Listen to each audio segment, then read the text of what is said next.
नमो भगवते वासुदेवाय।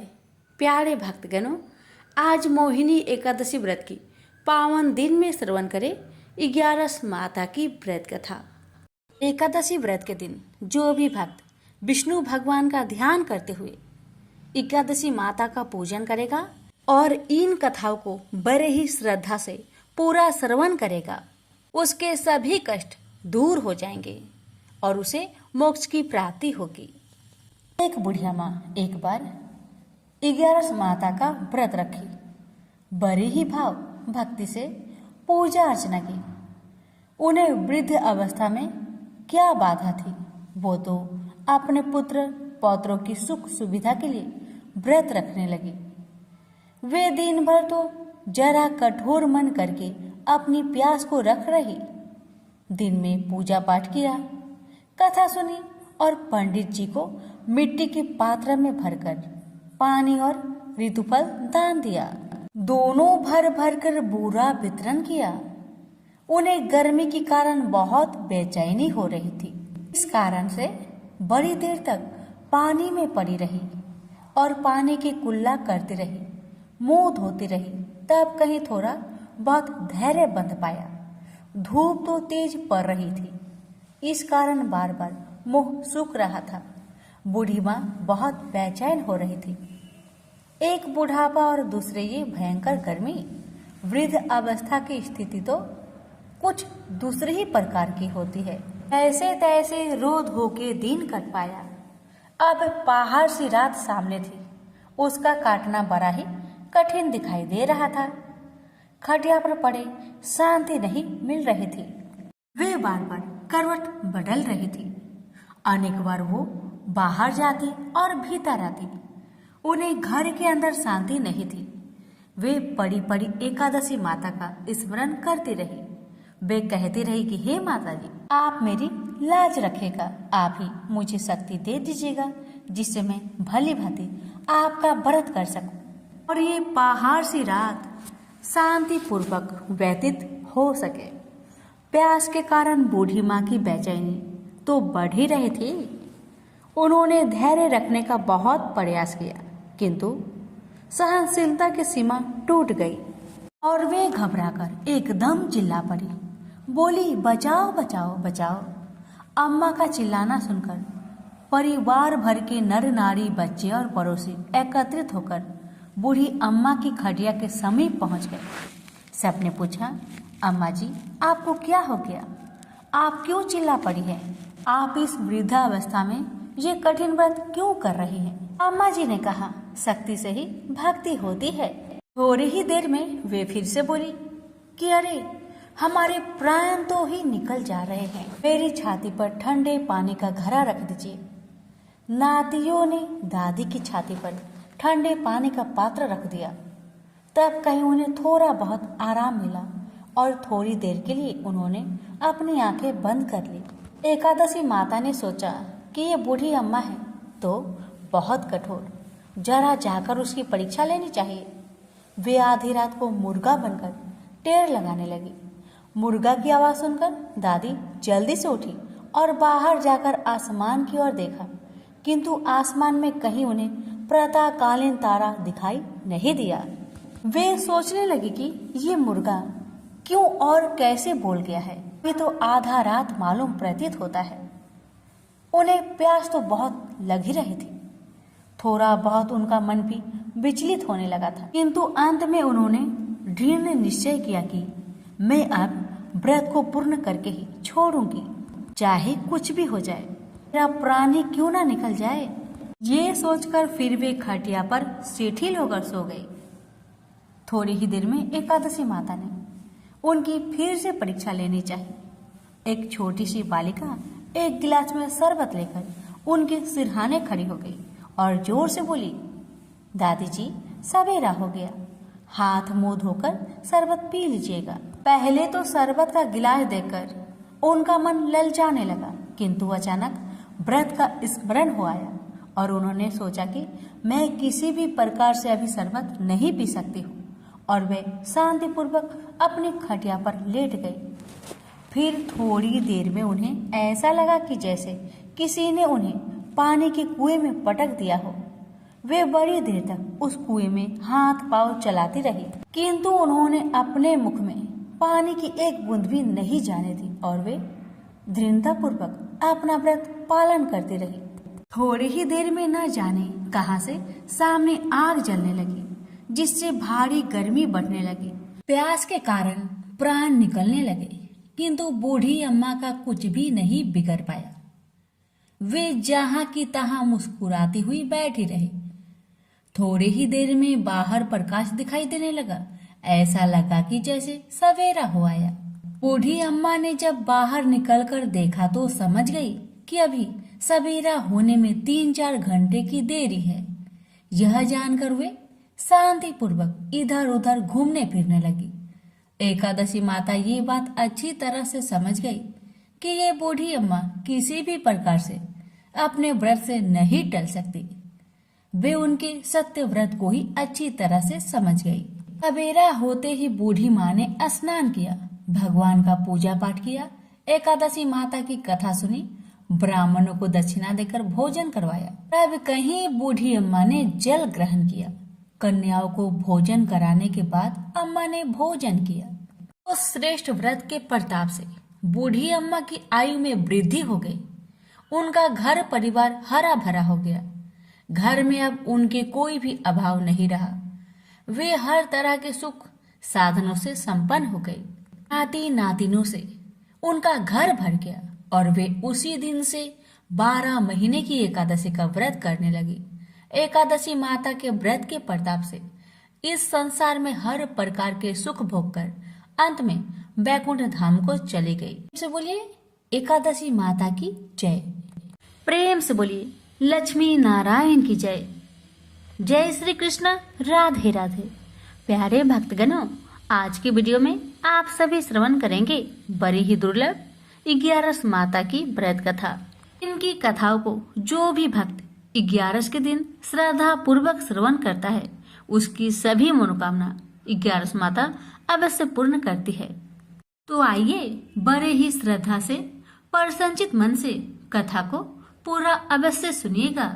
हे 11 माता, मैं आपकी भक्तों को आपकी कथा सुनाने जा रही हूँ।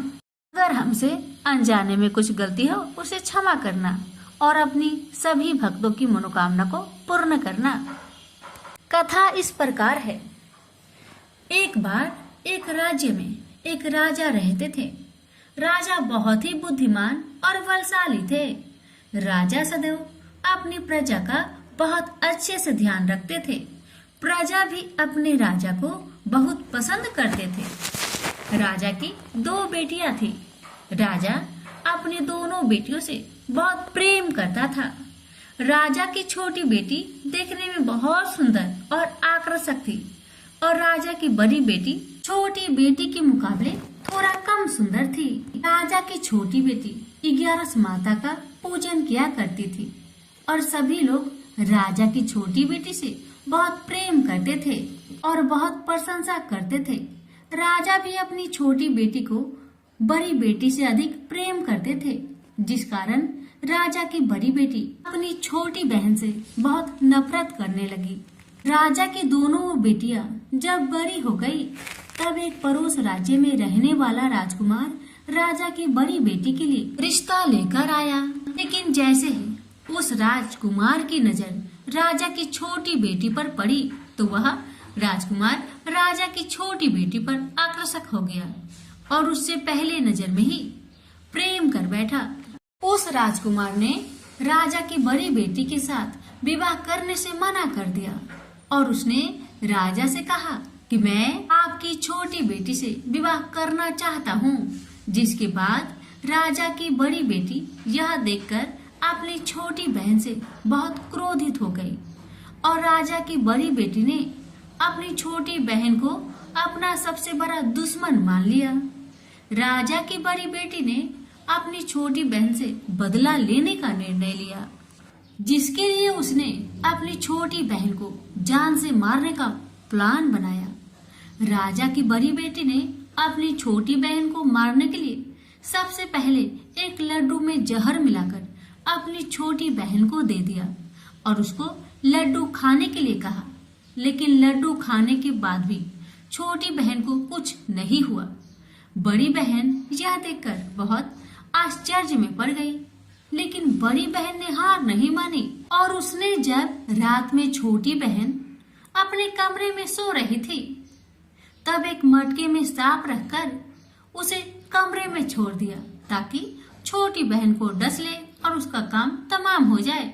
लेकिन सांप भी छोटी बहन का कुछ नहीं कर पाया, जिसके बाद बड़ी बहन ने अपनी छोटी बहन से कहा कि चलो हम लोग कुएं से पानी भरकर लाते हैं, जिसके लिए वह छोटी बहन को पानी भरने के बहाने कुएं के पास ले गई और उसने अपनी छोटी बहन को कुएं में धक्का दे दिया। लेकिन 11 माता की कृपा से छोटी बहन को तब भी कुछ नहीं हुआ, क्योंकि हर बार 11 माता उसकी रक्षा कर रही थी।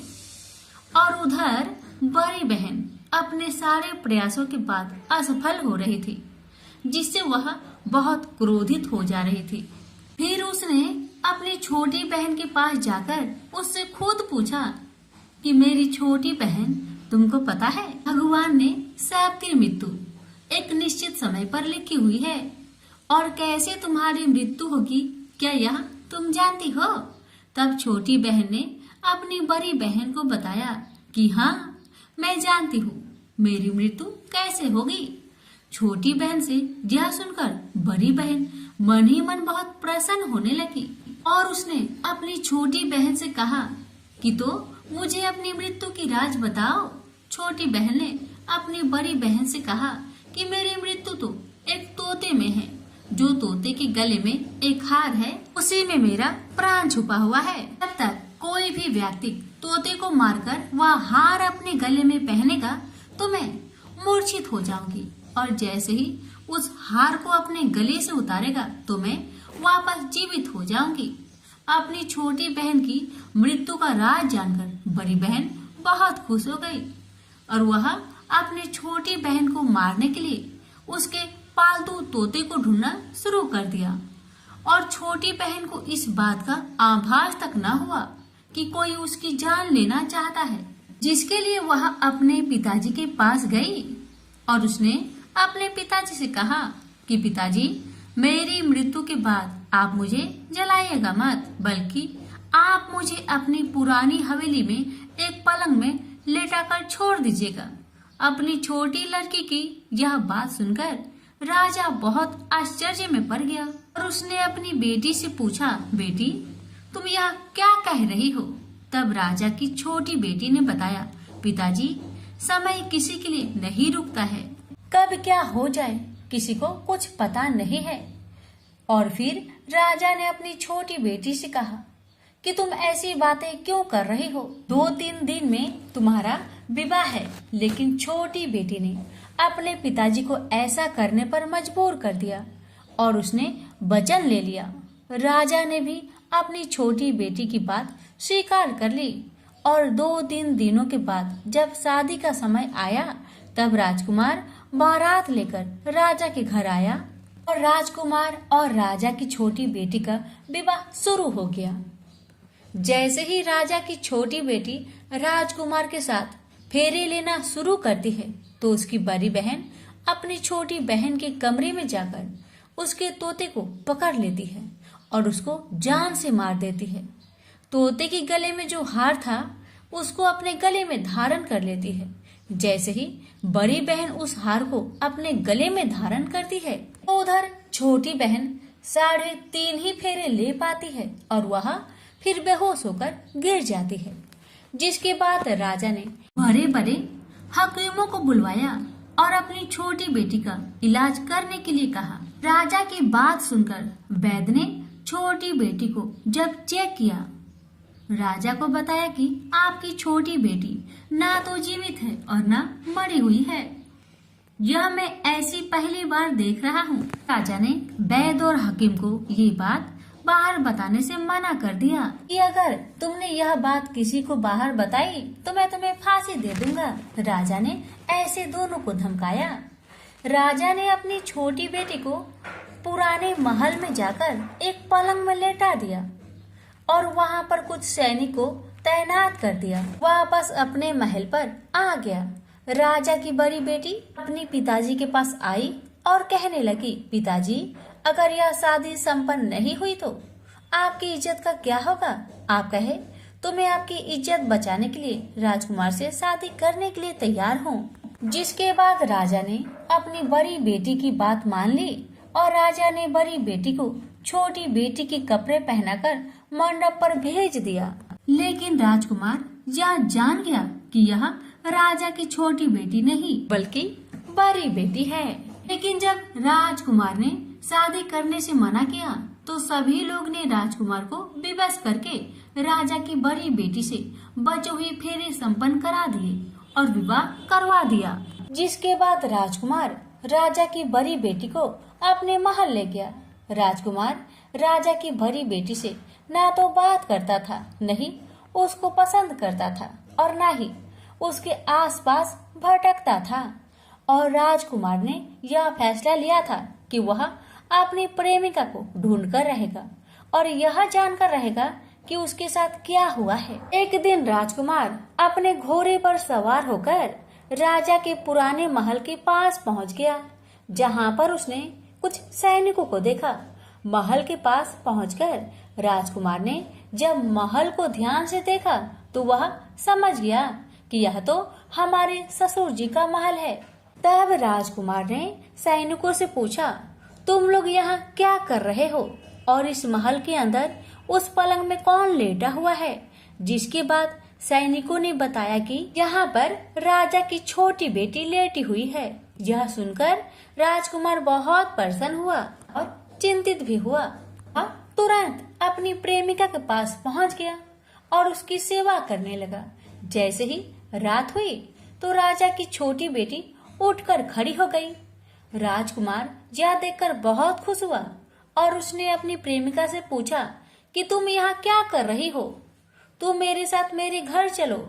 राजा की छोटी बेटी ने राजकुमार को सारी बातें बता दी कि मेरी जान एक तोते में बसी थी और मैंने यह सब सिर्फ अपनी बड़ी बहन को बताया था और मुझे पता है कि उसने ही मुझे मारने का प्रयास किया है। उसके पास एक हार है जिसको वह सुबह पहन लेती है और रात को उतार देती है। जब तक वह हार को पहने रहती है तब तक मैं मूर्छित रहती हूँ और जैसे ही वह हार को उतार देती है तो मैं जीवित हो जाती हूँ। और जब तक मेरी बहन के पास वह हार है तब तक मैं ऐसे ही जीवित और मूर्छित होती रहूंगी। अगर मेरी बड़ी बहन के पास जो हार वह मेरे हाथ लग जाए तो मैं हमेशा के लिए जीवित हो जाऊंगी। राजकुमार यह बात सुनकर राजा की छोटी बेटी के पास रहने का निर्णय ले लिया और उसने अपने बचे हुए सारे फेरे उस पलंग में लेटी राजकुमारी की छोटी बेटी के साथ ले लिए और अपना विवाह को पूर्ण कर लिया और वहीं पर रहने लगा। देखते ही देखते कुछ समय में राजा की छोटी बेटी और राजकुमार की पत्नी पेट से हो गई। एक दिन राजकुमार को किसी काम से बाहर जाना पड़ा। तब छोटी बहन के पेट में बहुत तेज दर्द होने लगा, जिसके बाद उसने 11 माता का ध्यान किया। जिसके बाद वहां पर 11 माता प्रकट हुई और उन्होंने अपने भक्तों के दर्द को दूर किया और एक पुत्र की प्राप्ति करवाई। और वहीं पर अचानक से राजकुमार भी आ गया। राजकुमार ने 11 माता को देखा तो वह आश्चर्य हो गया और उसने तुरंत माता को प्रणाम किया और 11 माता ने राजकुमार से कहा, जब तुम्हारा बेटा 5 वर्ष का हो जाए तो तुम अपनी पत्नी के हार आकर इसके गले में डाल देना। और देखते देखते राजकुमार और राजा की छोटी बेटी का पुत्र 5 वर्ष का हो जाता है। तो राजकुमार अपने बेटे से कहता है कि बेटा, मैं कुछ काम से बाहर जा रहा हूँ, तुम अपनी माता का ध्यान रखना। और वह वहाँ से चला जाता है। राजकुमार को बाहर निकलता देख बड़ी बहन के सैनिक देख लेते हैं और वह बड़ी बहन को जाकर सारी बातें बता देते हैं। जिसके बाद बड़ी बहन अपनी छोटी बहन के पुत्र को वहाँ से उठवा लेती है और उसको मरवा देती है। छोटी बेटी के पुत्र के 2 टुकड़े करवा देती है। पहला टुकड़ा चक्की के पास छुपा देती है और दूसरा टुकड़ा अपनी पलंग के नीचे रख देती है। 11 माता बड़ी बहन की सारी करतूत अपनी आंखों से देख रही थी। उनसे रहा नहीं गया। वह एक भिखारी का रूप लेकर बड़ी बहन के पास चली आती है, जिसके बाद वहां पर भिक्षा मांगने लगती है। बड़ी बहन अपने नौकरों से कहती है कि जाकर भिक्षा दे दो, लेकिन जैसे ही नौकर 11 माता को भिक्षा देने के लिए आते हैं तो माता उन्हें मना कर देती है और कहती है कि मैं तुम्हारे महारानी से ही भिक्षा लूंगी, जाओ जाकर कह दो। इसके बाद बड़ी बहन स्वयं ही भिक्षा देने के लिए माता के पास आती है। तब माता एक बिल्ली का रूप लेकर उसके कमरे में चली जाती है और वहां पर छोटी बेटे के पुत्र के टुकड़े को जोड़ देती है और उसे जीवित कर देती है। उसे वहां से ले जाती है। राजकुमार अपने बेटे को लेकर अपनी पत्नी के पास जाता है और उसे कहता है कि तुम इसका ध्यान रखना। अगर तुम इस बच्चे का अच्छे से ध्यान रखोगी तो मैं तुमसे बात करूंगा। एक दिन राजकुमार बच्चे से कहता है कि तुम मम्मी से उनके गले का हार मांग लो। जिसके बाद राजकुमार का लड़का अपनी मम्मी के पास जाता है और कहता है कि मम्मी, मुझे तुम्हारा हार चाहिए जो तुमने गले में पहन रखा है। यह सुनकर पहले तो बड़ी बहन बहुत क्रोधित होती है, पर उसको यह याद आता है कि राजकुमार ने कहा था कि अगर मैं इस बच्चे का ध्यान रखूं तो वह मुझसे बात करेंगे। इसके कारण वह हार को उस बच्चे को दे देती है और वह तुरंत हार ले जाकर अपने पिताजी को दे देता है। और तभी राजकुमार अपने बेटे को लेकर वहां से जाने लगता है और अपनी पत्नी से कहता है कि तुम हमारे लिए खाना बनाकर रखना, मैं शाम को आकर तुम्हारे साथ खाऊंगा। और वह अपने बेटे को लेकर वहां से चला जाता है। जिसके बाद वह राजा के पास जाता है और उनको सारी बातें बता देता है। राजा अपनी बड़ी बेटी की यह करतूत सुनकर बहुत क्रोधित होते हैं और अपनी परवरिश पर ही दोष देने लगते हैं और राजकुमार को अपनी छोटी बेटी के साथ रहने के लिए आदेश देते हैं। 11 माता की कृपा से राजा की छोटी बेटी राजकुमार के साथ सुखी जीवन व्यतीत करने लगी और हर 11 को 11 माता का व्रत करने लगे। प्रेम से बोलिए 11 माता की जय।